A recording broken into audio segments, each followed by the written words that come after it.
Hello, y'all. My name is Billy, and I am an INFJ. I decided to use this channel to post some videos about the subject, and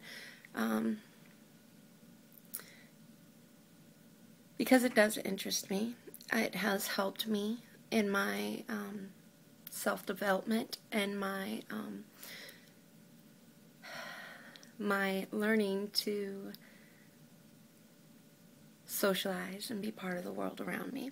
So I decided to add my story to all the others out there.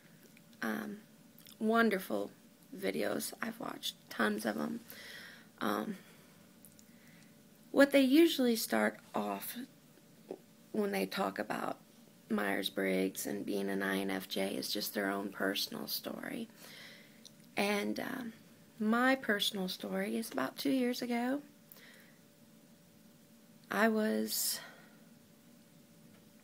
doing what I do. I'm big on exploring new ideas and whatnot, and I say whatnot a lot, so forgive me. And I came across Myers-Briggs, and I took the personality test and tested INFJ. And as soon as I found out I was an INFJ and I read about it, I was like, oh my gosh, so much in my life makes sense now. Now, a lot of the stories, the INF stories I've heard on YouTube videos, the people, a lot of them come from nurturing homes. Now, I did not.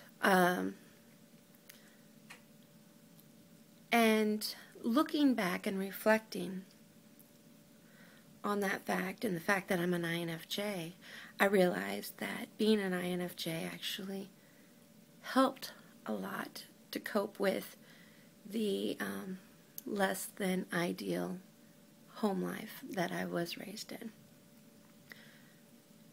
For instance, well, both my parents are narcissists, and there was a lot of fighting, a lot of violence,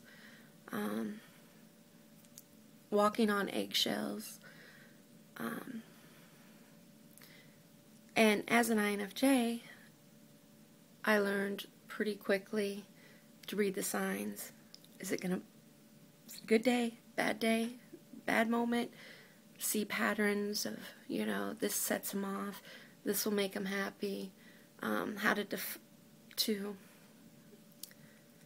not deflect, but sidestep possible or drama, unneeded drama, but it was very tiring. And this is one of those moments, or one of the things that I remember growing up, that when I read what an INFJ is, I was like, it makes sense why I would do that. My dad, he would leave for long stretches of time because he was a truck driver. And when he was there, it was total stress, and it was awful. It was bad enough just with my mom, but get them together it was very draining. It would be draining for someone who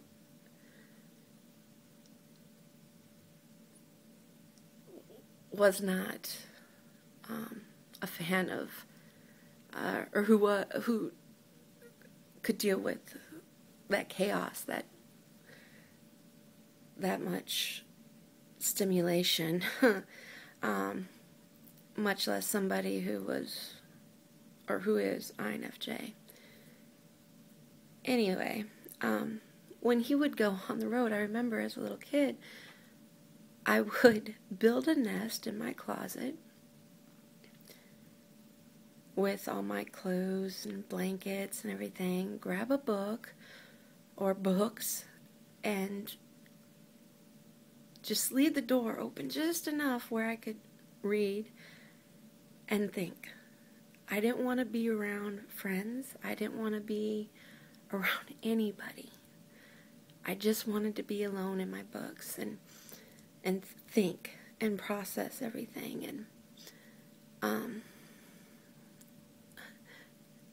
one time, in particular, I remember very clear. I was reading Rickety Tickety Taffy. Loved that story.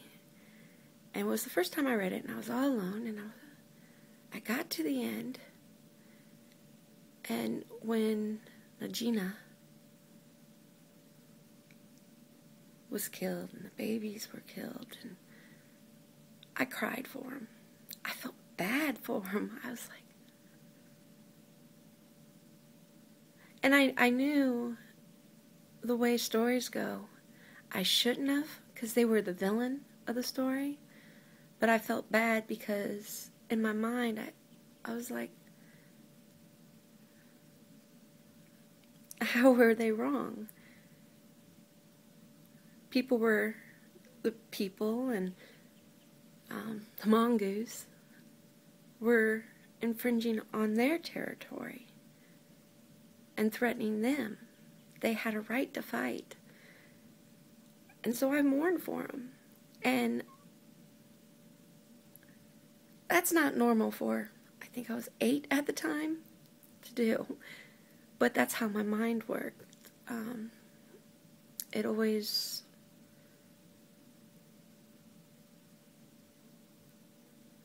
was that way.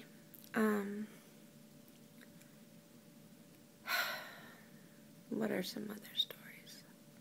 I remember going out on the road with my dad one time, and I was a teenager, and I just discovered Prince, Purple Rain. Fell in love with the album and the music, and I had the tape tucked away, you know, tape, I'm that old, yeah, it was a tape.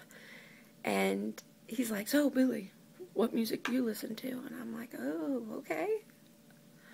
I played him, you know, Purple Rain, and When Doves Cry, and skipped over Darling Nikki, because I wasn't stupid. And he's like, hey, good, what do you like, you know? And I just started talking without even thinking who this man was. My father, hyper-religious, very, and I was like, going on and on. I'm like, yeah, and my friends, you know, they constantly say, you know, they don't like him as much as me because they say he's bisexual and blah, blah, blah. Whoa. And he's like, how do you know what bisexual is? And I was like, holy crap, why didn't I think? And again, that goes hand in hand with being an INFJ. You know, you get so wrapped up with, you forget the person you're talking to.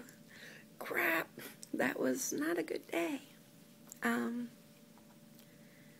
But it really did, being an INFJ really did help me. Because it allowed me to escape that badness